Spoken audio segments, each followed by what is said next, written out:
Ka wehea te huhuti I tana kāinga I te pā o te rangi taumaha, kei kō mai o māhu.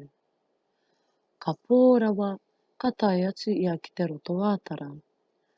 Ka mahue atu ana kākahu, ka kau tāhoi atu I tētahi pito o te roto ki tētahi pito. Ka tai ia ki te pā o te whatu iāpiti. Ka moe rāwe. Nā wai I whakahē.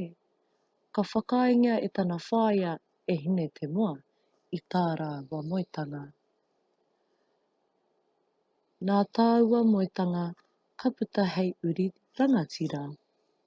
Ko te wāwahanga, ko hikawera, ko mihi ki te kapua, rātau ko ke haunga.